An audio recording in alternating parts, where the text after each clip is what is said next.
قرآن رہنما ہے، جنت کا راستہ ہے، یہ نور ہے شفا ہے، جنت کا راستہ ہے۔ الحمدللہ رب العالمین والصلاة والسلام علی سید الانبیاء والمرسلین، اما بعد فاعوذ باللہ من الشیطان الرجیم، بسم اللہ الرحمن الرحیم۔ الصلاة والسلام علیک یا رسول اللہ وعلی آلک واصحابک یا حبیب اللہ۔ الصلاة والسلام علیک یا نبی اللہ وعلی آلک واصحابک یا نور اللہ۔ الحمدللہ عز و جل، رمضان المبارک کے ان بابرکت اور پرکیف لمحات میں ہمارا سلسلہ قرآن رہنما ہے، جاری و ساری ہے۔ آج بھی انشاءاللہ عز و جل قرآن مجید فرقان حمید کے ایک اہم موضوع پر گفتگو کرنے کی سعادت حاصل کریں گے، اور یہ وہ موضوع ہے کہ جو بندے کی نعمتوں کو برقرار رکھنے کا سبب بنتا ہے۔ وہ نعمت ہے کہ جس کی وجہ سے بندے پر اللہ نے جو انعامات کیے ہیں وہ اس کے پاس باقی رہتے ہیں، بلکہ ان نعمتوں کے اندر رب کریم عز و جل کی جانب سے اضافے ہوتے رہتے ہیں۔ اور یہ مبارک بات اور مبارک نعمت اللہ پاک کی نعمتوں پر اس کا شکر ادا کرنا ہے، یعنی بندے کا شکر گزار ہونا، اللہ پاک کی بارگاہ میں اس کی شکر گزاری کرتے رہنا، اس کی حمد و ثنا بیان کرتے رہنا، یہ وہ نعمت ہے کہ جس کی وجہ سے اللہ پاک نے اس پر جو انعامات اور جو نعمتیں کی ہیں نہ صرف اس پہ باقی رہتی ہیں بلکہ ان میں اضافہ ہوتا رہتا ہے۔ قرآن مجید فرقان حمید میں اللہ پاک نے اپنے انبیاء کرام علیہم السلام کی جہاں اس اعتبار سے تعریف کی کہ وہ اس کے شکر گزار بندے ہیں، جیسا کہ حضرت سیدنا نوح علی نبینا و علیہ الصلاۃ والسلام کے بارے میں ارشاد فرمایا، انہ کان عبدا شکورا، کہ وہ اللہ پاک کے ایسے بندے تھے جو بہت زیادہ شکر ادا کرنے والے تھے۔ تو ساتھ ہی ساتھ اللہ پاک نے دیگر لوگوں کے حوالے سے یہ ارشاد فرمایا ہے کہ وہ قلیل من عبادی الشکور، کہ میرے بندوں میں بہت تھوڑے ایسے ہیں کہ جو شکر ادا کرتے ہیں۔ اللہ پاک سورہ بقرہ میں ارشاد فرماتا ہے، فاذکرونی اذکرکم واشکروا لی ولا تکفرون، تم میرا ذکر کرو، میں تمہارا چرچا کروں گا، اور تم میرا شکر ادا کرو، میری ناشکری نہ کرو۔ اور ارشاد فرماتا ہے، یا ایھا الذین آمنوا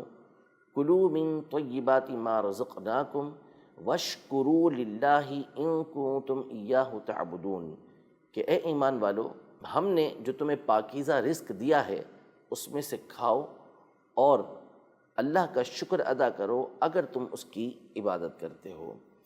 تو قرآن مجید فرقان حمید میں اللہ پاک نے لوگوں کی تعریفیں بھی کیں جو اس کا شکر ادا کرتے ہیں، ساتھ ہی ساتھ اس بات کا حکم بھی ارشاد فرمایا کہ اس کا شکر ادا کیا جائے، اور پھر یہ بھی واضح فرما دیا کہ بہت ہی کم لوگ ایسے ہوتے ہیں کہ جو اللہ پاک کا صحیح طور پر شکر ادا کرتے ہیں۔ میں شکر کے حوالے سے کچھ بنیادی باتیں آپ کی بارگاہ میں گوش گزار کرتا ہوں، یعنی بیان کرتا ہوں، توجہ کے ساتھ سماعت فرمائیے گا، انشاءاللہ تبارک و تعالی یہ آپ کو بہت زیادہ فائدہ دیں گی۔ حضرت سیدنا عمر بن عبدالعزیز رضی اللہ تعالی عنہ کا فرمان ہے، اور اہل عرب کا ایک مقولہ ہے جس کا حاصل یہ ہے کہ ارشاد فرمایا کہ النعم کالعوابد، جو نعمتیں ہوتی ہیں یہ وحشی درندوں کی طرح ہوتی ہیں،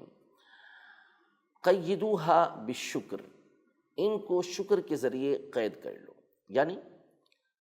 یہ بیان کیا کہ ہم نے دیکھے ہیں کہ پرندے اور اسی طرح جانور یہ دو طرح کے ہوتے ہیں۔ ایک وہ ہوتے ہیں کہ جو پالتو ہوتے ہیں، جنہیں ہم پال لیں تو اب اس کے بعد ان کو ہم آزاد بھی کر دیں، یعنی ان کا پنجرہ کھول دیں اور ان کو کھلے میدان میں بھی رکھیں تو وہ ہم سے ایسے ہل جاتے ہیں کہ اب ہمارے پاس سے بھاگتے نہیں ہیں، ان کی حفاظت کی یا ان کو قید کرنے کی ہمیں ضرورت نہیں پڑتی۔ جیسے بہت سے لوگ کبوتر پالتے ہیں یا مرغیاں پالتے ہیں، بکریاں پالتے ہیں، اسی طرح گائے بھینس وغیرہ پالتے ہیں، اونٹ پالتے ہیں، یعنی مختلف قسم کے پالتو جانور اور پرندے پالتے ہیں، ان کے احکام اپنی جگہ پر ہیں، لیکن جب ان کو پال لیتے ہیں تو یہ ان سے ایسے مانوس ہو جاتے ہیں، ایسے ہل جاتے ہیں کہ اب کہیں پر یہ جاتے نہیں ہیں، ان کے پنجرے کھول دیے جاتے ہیں، یہ قریب کے میدانوں کے اندر، علاقے کے اندر گھومتے رہتے ہیں۔ لیکن اس کے برعکس اگر کوئی ایسا جانور ہو کہ جس کی طبیعت کے اندر وحشت ہو، جو وحشی جانور کہلاتا ہے یا وحشی پرندہ ہے، تو آپ لاکھ کوشش کر لیں، جیسے ہی اس کو موقع ملے گا وہ آپ کے پاس سے اڑ جائے گا یا بھاگ جائے گا۔ کوئی کوے کو ہلا لے اور قید کر لے تو تھوڑی دیر کی بات ہوگی کہ وہ مجبور ہو جائے گا اس کو چھوڑنے کے اوپر، اور جیسے ہی پنجرہ کھولے گا وہ فوراً اڑ جائے گا۔ اسی طرح اور وحشی پرندوں اور جانوروں کی مثالیں ہیں۔ یعنی ان کو اگر ہم اپنے پاس باقی رکھنا چاہتے ہیں، قید رکھنا چاہتے ہیں، تو کسی نہ کسی پنجرے کے اندر ان کو رکھنا ہوگا، ورنہ جہاں ان کا دروازہ کھلا انہوں نے بھاگ جانا ہے۔ تو یہ مثال دے کے سمجھایا گیا کہ یہی مثال نعمتوں کی ہے، انعامات کی ہے، کہ اگر ہم اس کو ایسے ہی چھوڑ دیں گے اور جو ان کے تقاضے ہیں اس کو پورا نہیں کریں گے تو نتیجہ یہ نکلے گا کہ نعمتیں ہم سے دور ہو جائیں گی، اور ان کو قید کرنے کا طریقہ، ان کا جو جال ہے، ان کا جو پنجرہ ہے، اس کا ایک طریقہ بیان کر دیا کہ وہ اللہ پاک کا شکر ادا کرنا ہے، کہ جب بندہ اللہ پاک کا شکر ادا کرتا ہے تو یہ نعمتیں اس کے پاس برقرار رہتی ہیں۔ قرآن مجید فرقان حمید میں اللہ پاک نے بہت ساری اقوام کے حالات کو بیان کیا، حضرت ہود علیہ السلام کی قوم کا، حضرت صالح علیہ السلام کی قوم کا، حضرت نوح علیہ السلام کی قوم کا، حضرت موسیٰ علیہ السلام کی قوم کا، حضرت شعیب علیہ السلام کی قوم کا۔ ان کے جب آپ حالات زندگی پڑھیں گے تو آپ دیکھیں گے کہ اللہ جل شانہ نے ان کے اوپر بہت زیادہ انعامات کیے، اور کسی کو جسمانی اعتبار سے طاقت عطا فرمائی، تو کسی کو اللہ پاک نے مال و دولت کی فراوانی عطا فرمائی، تو کسی کو بہت زیادہ اللہ پاک نے باغات اور طرح طرح کی نعمتیں عطا کیں، تو کسی کو عقل و شعور کی بہت زیادہ زیادتی اللہ پاک نے عطا فرمائی۔ لیکن جب انہوں نے ان نعمتوں کی قدر نہ کی، نہ شکری کی، تو نتیجہ یہ نکلا کہ اللہ پاک نے ان کو تباہ و برباد کر دیا، اور ان میں سے بہت سے وہ تھے کہ جن کے اوپر اللہ پاک نے ہمیشہ کے لیے ذلت و رسوائی کو مسلط کر دیا۔ مثال کے طور پر بنی اسرائیل سے اللہ پاک نے ارشاد فرمایا، یا بنی اسرائیل اذکروا نعمتی التی انعمت علیکم وانی فضلتکم علی العالمین، اور ایک مقام پہ فرماتا ہے، یا بنی اسرائیل اذکروا نعمتی التی انعمت علیکم واوفوا بعہدی اوف بعہدکم وایای فارہبون، یعنی اے بنی اسرائیل، میری ان نعمتوں کو یاد کرو جو میں نے تم پر کی، اور تمہیں تمہارے زمانے کے لوگوں کے اوپر میں نے فضیلت عطا کی، میرے وعدے کو پورا کرو تو میں تمہارے وعدوں کو پورا کروں گا، اور مجھ سے ہی ڈرتے رہو۔ لیکن جب بنی اسرائیل، جن کو اللہ پاک نے سارے عالم کے اوپر، جو ان کے زمانے کی قومیں تھیں، ان کے اوپر فضیلت عطا کی تھی، جب اللہ پاک کی نافرمانی میں مبتلا ہوئے، اللہ پاک کی نعمتوں کی ناشکری کرنے لگے، تو نتیجہ یہ نکلا کہ ضربت علیہم الذلۃ والمسکنہ، ان کے اوپر ذلت و رسوائی اور مسکینی ہے ہمیشہ کے لیے مسلط کر دی گئی۔ تو جب اللہ پاک کی نعمتوں کا شکر ادا نہ کیا گیا، اس کی ناشکری کی گئی، اس کی نافرمانی کی گئی، تو نتیجہ یہ نکلتا ہے کہ وہ نعمت بندے کے پاس باقی نہیں رہتی۔ تو پہلا بنیادی اصول یہ ہے کہ جب اللہ پاک کی کسی بندے کے اوپر نعمت ہو تو اس کو باقی رکھنے کا ذریعہ یہ ہے کہ بندہ اس نعمت کا شکر ادا کرتا رہے۔ دوسری بات کہ شکر جہاں نعمت کے باقی رکھنے کا ذریعہ ہے، وہیں شکر اللہ پاک کی طرف سے جو انعامات ہوتے ہیں، جو نعمتیں ہوتی ہیں، اس میں اضافے کا سبب بھی بنتا ہے۔ یعنی بندہ جب اللہ پاک کا شکر ادا کرتا ہے تو اللہ پاک اس کی نعمتوں کے اندر اضافہ فرماتا ہے۔ قرآن مجید فرقان حمید کی سورہ ابراہیم کی مشہور آیت ہے، اللہ پاک ارشاد فرماتا ہے، لَإِن شَكَرْتُمْ لَأَزِيدَنَّكُمْ وَلَإِن كَفَرْتُمْ إِنَّ عَذَابِي لَشَدِيدٌ، یعنی اگر تم شکر ادا کرو گے تو میں تمہیں مزید دوں گا،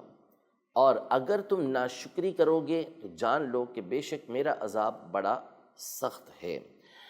تو اللہ پاک نے یہ واضح فرما دیا کہ جو بندہ شکر ادا کرتا ہے اللہ پاک اس کی نعمتوں کے اندر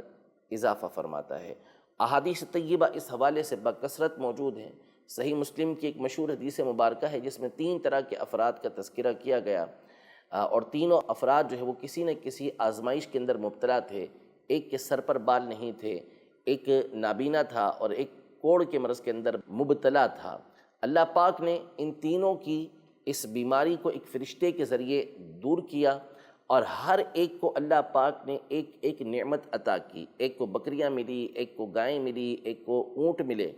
پھر جب یہ تینوں تندرست ہو گئے اور ان کے پاس نعمتیں بھی بکثرت آ گئیں، اللہ پاک نے دوبارہ ان کا امتحان لینے کے لیے فرشتے کو ایک فقیر کی صورت کے اندر بھیجا، جس نے آ کے تینوں سے سوالات کیے، جو اللہ نے ان کو مال دیا ہے اس میں سے اس کو دیں۔ تو 2 نے اس میں ناشکری کی اور کہا کہ ہم نہیں دے سکتے، یہ مال ہماری اپنی قدرت سے ملا ہے، اپنی طاقت سے ملا ہے۔ اور ایک نے اللہ کا شکر ادا کرتے ہوئے کہ جب اللہ نے مجھ پر انعامات کیے ہیں تو میں اللہ کے نام پر تمہیں دیتا ہوں۔ نتیجہ یہ نکلا کہ وہ 2 شخص کہ جو ناشکری کے اندر مبتلا ہوئے تھے، ان کی نعمتوں کو ان سے واپس لے لیا گیا، اور جس نے شکر ادا کیا تھا اللہ پاک نے اس کی نعمتوں کے اندر اضافہ کر دیا۔ نعمتوں میں اضافے کا ایک ذریعہ یہ ہوتا ہے کہ بندہ اللہ جل شانہ کا شکر ادا کرتا رہے۔ جب شکر ادا کرے گا تو اس کی نعمتوں کے اندر اضافہ ہوگا۔ یہاں ایک بات یہ سماعت فرما لیں اضافے کے اعتبار سے، کہ ہم لوگ بعض اوقات یہ سمجھتے ہیں کہ اضافے کا مطلب، زیادتی کا مطلب یہ ہوتا ہے، یعنی کسی چیز کے زیادہ ہونے کا مطلب یہ ہوتا ہے کہ کوانٹٹی کے اندر اضافہ، پہلے 1 ہے تو 2 ہو جائے، 2 ہیں تو 4 ہو جائیں، 4 ہیں تو 8 ہو جائیں، یوں اس کے اندر اضافہ ہوتا رہے، بڑھوتی ہوتی رہے، تو لوگ سمجھتے ہیں کہ اسی کو اضافہ کہتے ہیں، اسی کو برکت کہتے ہیں، اسی کو کسی چیز کا زیادہ ہونا کہتے ہیں، حالانکہ ایسا نہیں ہے۔ اصل یہ ہے کہ اگر کسی کی نعمتوں میں یوں اضافہ ہو رہا ہے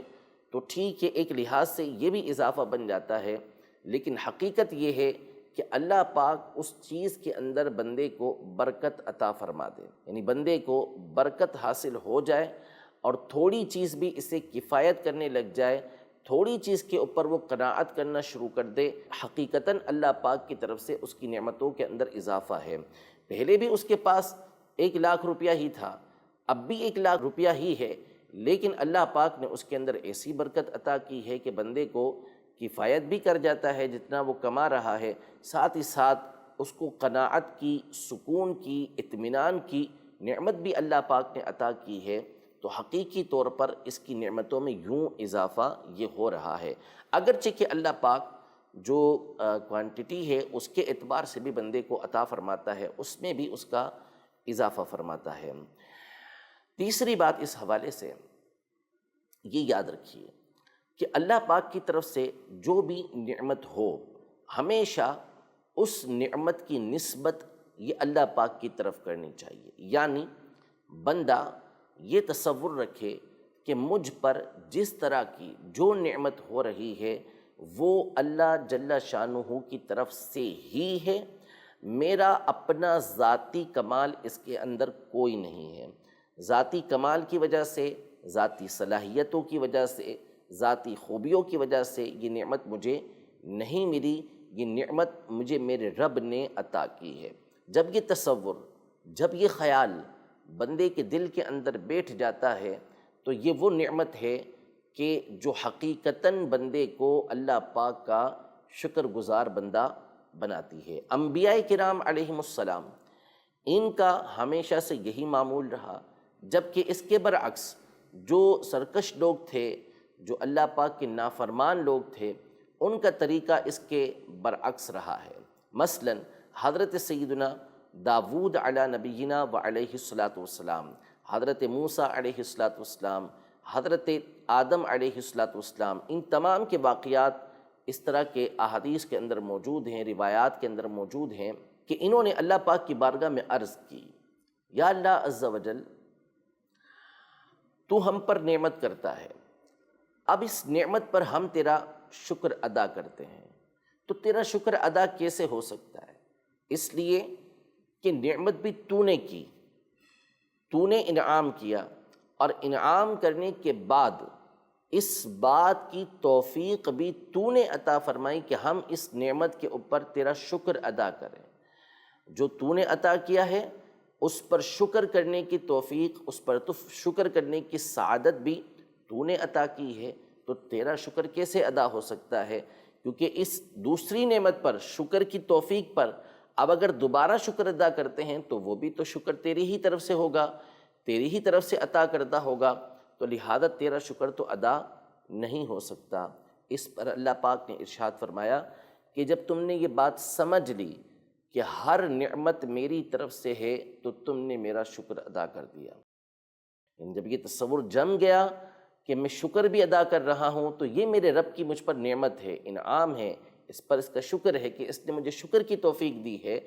تو اب بندہ اللہ پاک کا شکر ادا کرنے والا ہے۔ قارون کا معاملہ دیکھیے، اس کے بارے میں قرآن مجید فرقان حمید میں ارشاد فرمائے کہ ان قارون کان من قوم موسیٰ فبغى علیہم، کہ قارون جو تھا یہ موسیٰ علیہ السلام کی قوم کا ایک شخص تھا، اور اس نے ان کے اوپر سرکشی کی، باغی ہوا یہ، اور اس کے خزانوں کے بارے میں بیان کیا کہ ایک بڑی جماعت اس کے خزانوں کی چابیوں کو اٹھایا کرتی تھی، اتنا مال و دولت اللہ پاک نے اس کو عطا کیا۔ جب یہ اکڑ کر اپنی قوم کے سامنے آتا تو قوم کے نیک لوگوں نے اس سے کہا کہ لا تفرح ان اللہ لا يحب الفرحین، کہ اس طرح اترا کے مت چل، کہ اللہ پاک اس طرح اترانے والوں کو پسند نہیں کرتا، اور اس کو سمجھایا زمین کے اندر فساد برپا نہ کر، زمین کے اندر خرابی نہ کر، اور تو اسی طرح نیکی کر جیسے اللہ نے تجھ پر احسان کیا۔ تو اس نے آگے سے جو جواب دیا وہ یہ تھا کہ قال انما اوتیتہ علی علم عندی، کہ یہ جو مجھے مال و دولت ملا ہوا ہے، جو کثرت مال و دولت کی میرے پاس ہے، یہ خزانے جو میرے پاس ہیں، یہ میرے پاس جو علم موجود ہے اس کی وجہ سے، یعنی میرے علم کی وجہ سے یہ سارا کچھ مجھے ملا ہے۔ اس نے دنیاوی نعمتوں کی، دنیاوی خزانے کی نسبت بھی اپنی ذات کی طرف کی۔ اللہ پاک نے اس بات کو ناپسند فرمایا کہ کیا وہ جانتا نہیں کہ اس سے پہلے کیسے کیسے مالدار قومیں گزر چکی ہیں، کیسی طاقت والی قومیں گزر چکی ہیں جن کو اللہ پاک ہلاک کر چکا ہے، اور پھر جب اس نے اللہ کی نعمتوں کی قدر نہ کی اور نعمتوں کے بارے میں یہ سمجھتا رہا کہ یہ نعمتیں اس کی اپنی ذات کی وجہ سے ہیں، تو اللہ پاک ارشاد فرماتا ہے کہ فَخَسَفْنَا بِهِ وَبِدَارِهِ الْأَرْضِ، اللہ نے اس کو اور اس کے گھر کو زمین کے اندر دھسا دیا، یعنی تباہ ہو گئی اس کی نعمتیں، ختم ہو گئی اس کی نعمتیں۔ آج نام باقی رہ گیا، لیکن وہ بھی برے الفاظ کے ساتھ باقی رہ گیا قارون کا اور اس کے خزانے کا، لیکن نعمتوں کا شکر ادا کرنے والے جو انبیاء کرام علیہم السلام تھے ان کا تذکرہ آج بھی اچھے الفاظ کے ساتھ موجود ہے، اور آج بھی اللہ پاک نے ان کی تعریفیں ہماری زبان پر جاری کی ہوئی ہیں، اس لیے کہ وہ اللہ پاک کے نیک برگزیدہ بندے ہونے کے ساتھ ساتھ اس کا شکر بھی ادا کرنے والے تھے۔ اسی حوالے سے نعمت چاہے کسی بھی طرح کی ہو، اس کی نسبت بندے کو اللہ پاک کی طرف کرنی چاہیے۔ علماء نے بڑی خوبصورت مثال دے کر اس بات کو سمجھایا یوں کہ ایک شخص اپنے بیٹے کو سمجھاتا ہے اور نصیحت کرتا ہے کہ بیٹا سخاوت کرنی چاہیے، غریبوں کی مدد کرنی چاہیے، غریبوں کے ساتھ حسن سلوک کرنا چاہیے، ان کے اوپر مال کو خرچ کرنا چاہیے، اور اگر تم مال کو خرچ کرو گے تو میں بھی تمہیں مزید دوں گا، میں تمہیں انعام دوں گا، میں تمہیں فلاں چیز دوں گا۔ یہ باپ جو ہے وہ بیٹے کو سمجھاتا ہے، بچے کو سمجھا دیتا ہے، اور پھر چپکے سے اس کی جیب کے اندر کچھ رقم رکھ دیتا ہے۔ بیٹا باہر نکلتا ہے، جیب میں ہاتھ ڈالتا ہے تو اب رقم پر اس کا ہاتھ پڑتا ہے۔ باپ کی نصیحتیں بھی اسے یاد ہوتی ہیں اور اس کو پتہ چل جاتا ہے کہ باپ نے مجھے یہ رقم بھی عطا کی ہے، تو اب وہ رقم لوگوں کے اوپر خرچ کرتا ہے، غریبوں کے اوپر خرچ کرتا ہے، مظلوموں کی وہ مدد کرتا ہے۔ اب اس کے اوپر اس کا والد اس کو انعام عطا کرتا ہے، تو علماء فرماتے ہیں کہ یہ بتائیں کہ یہاں پر کیا والد کو انعام دینا ضروری ہوگا، یا حقیقی اعتبار سے والد ہی کی شکر گزاری کی جائے گی کہ اول اس نے بیٹے کو اس بات کی تعلیم و تربیت دی، بیٹے کو اس بارے میں کچھ بھی معلوم نہیں تھا، پھر اس کے بعد بیٹے کے لیے رقم مہیا کی. اگر بیٹے کے پاس رقم نہ ہوتی تو وہ کس طرح سے غریبوں کے اوپر خرچ کرتا. تو رقم بھی والد نے دی اور ترغیب، اسی طرح تعلیم، تربیت، یہ ساری چیزیں والد نے دی. تو اب بیٹا حقیقی طور پہ انعام کا مستحق نہیں، اس نے اچھا کام کیا ہے، اب باپ اس کے اوپر انعام کرتا ہے تو یہ اس کی طرف سے انعام ہے. یہ ساری نعمتیں باپ کی وجہ سے ہوئی ہیں. تو یہ ایک مثال دے کے سمجھایا کہ اگر بندہ غور کرے تو اللہ جل شانہ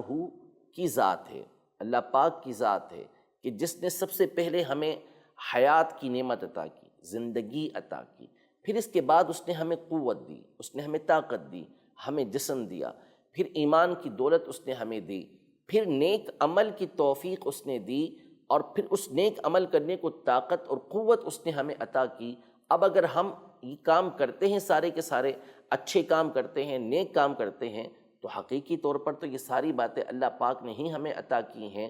تو جب یہ تصور، یہ خیالات بندے کے ذہن کے اندر بیٹھ جائیں گے کہ میرا رب عز و جل ہی میرے یہ سارے کام بنانے والا اور ساری توفیقیں، سارے انعامات یہ اللہ پاک ہی دینے والا ہے، تو یہ بندے کی طرف سے ایک حقیقی شکر گزاری کی صورت بنے گی. آخری بات اس حوالے سے یہ سماعت فرمائیں کہ شکر کا جو معنی ہے،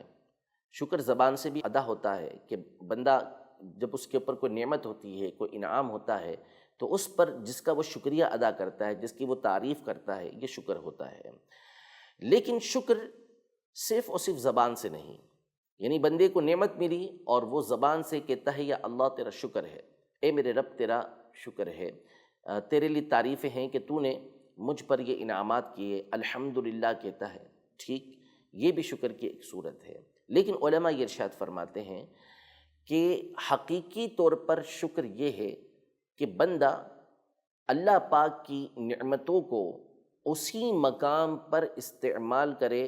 جہاں پر اس نعمت کو استعمال کرنا اللہ پاک پسند فرماتا ہے. یعنی جس نعمت کا جو تقاضا ہے اسی کے مطابق بندہ نعمت کو استعمال کرے، تو یہ حقیقی طور پر اللہ پاک کا شکر ادا کرنا ہے. یعنی مثال کے طور پر ہم اپنے جسم پر غور کر لیں تو اللہ پاک نے جو ارشاد فرمایا وَإِن تَعُدُّوا نِعْمَةَ اللَّهِ لَا تُحْصُوهَا، کہ اگر تم اللہ کی نعمتوں کو شمار کرو تو تم اس کو شمار نہیں کر سکتے. تو سر سے پاؤں تک ہم اگر اللہ پاک کی نعمتوں پر غور کرتے چلے جائیں تو بہت ساری نعمتیں ہمیں نظر آئیں گی. اب ان نعمتوں میں سے بہت سی نعمتیں وہ ہیں کہ جن کا استعمال ہم ناشکری کے طور پر کر رہے ہوتے ہیں. مثال کے طور پر آنکھ، یہ اللہ پاک کی بہت بڑی نعمت ہے، بہت بڑا انعام ہے. اب اگر کوئی شخص اس آنکھ کو اس تصور کے ساتھ کہ مجھے اللہ پاک نے یہ نعمت عطا کی ہے، یہ انعام مجھ پر کیا ہے، اس کو ان مقامات پر استعمال کرتا ہے، ان سے ان چیزوں کو دیکھتا ہے کہ جن کو دیکھنا اللہ پاک پسند فرماتا ہے. مثال کے طور پر قرآن مجید فرقان حمید کو دیکھتا ہے، مسجد کو دیکھتا ہے، اللہ نے توفیق دی کعبے کو دیکھتا ہے، گنبد خضرا کو دیکھتا ہے، اپنے والدین کو محبت کی نظروں سے دیکھتا ہے، اہل علم کو، علماء کو محبت کی نظر سے دیکھتا ہے. تو یہ وہ چیزیں ہیں کہ جن کو دیکھنا اللہ پاک نے اس کے لیے اچھا قرار دیا. اپنی اولاد کو محبت کی نظر سے دیکھتا ہے، اپنے گھر والوں کو محبت کی نظر سے دیکھتا ہے. تو یہ سارے اس آنکھ کی نعمتوں کا صحیح استعمال ہے، اور یہ حقیقی اعتبار سے اللہ پاک کی اس نعمت کا شکر ادا کرنا ہے. اس کے برعکس اگر بندہ یہ کہتا ہے اللہ تیرا شکر ہے کہ تو نے مجھے یہ آنکھ کی نعمت عطا کی، لیکن کچھ ہی دیر کے بعد انہی آنکھوں سے وہ نامحرم عورت کو دیکھ رہا ہے، وہ ایسے مناظر دیکھ رہا ہے، ایسی چیزوں کو دیکھ رہا ہے کہ جن کو دیکھنا اللہ پاک ناپسند کرتا ہے، جن کو دیکھنا گناہ ہے. اب یہ حقیقی اعتبار سے اس آنکھ کا شکر نہیں ہے. مال اللہ پاک نے اسے دیا ہے، اس پہ وہ اللہ کا شکر ادا کرتا ہے، لیکن اسی مال کو حرام کاموں کے اندر خرچ کرتا ہے، اسی مال کو اللہ پاک کی نافرمانی کے اندر خرچ کرتا ہے. تو حقیقی اعتبار سے یہ اس مال کا شکر نہیں ہے. لہذا شکر کی اس نعمت کو اپنائیں. ہمیشہ یہ تصور رکھیں کہ مجھ پر ساری کی ساری نعمتیں میرے رب کی طرف سے ہیں، اس شکر کی وجہ سے ہی نعمتیں باقی رہتی ہیں، اس شکر کی وجہ سے ہی نعمتوں میں اضافہ ہوتا ہے، اور اسی شکر کی وجہ سے اللہ پاک بندے کے اوپر اپنے انعامات مزید فرماتا ہے اور اس کی نعمتوں کے اندر اضافہ اور برکتیں اللہ پاک عطا فرماتا ہے۔ رب العزت جل وعلا قرآن مجید فرقان حمید کے اس بنیادی اصول یعنی شکر گزاری، اس پر ہمیں عمل پیرا ہونے کی توفیق عطا فرمائے، ناشکری سے اللہ جل شانہ ہم سب کو محفوظ رکھے، آمین بجاہ النبی الامین صلی اللہ تعالی علیہ وسلم۔ قرآن رہنما ہے، جنت کا راستہ ہے، یہ نور ہے شفا ہے، جنت کا راستہ ہے۔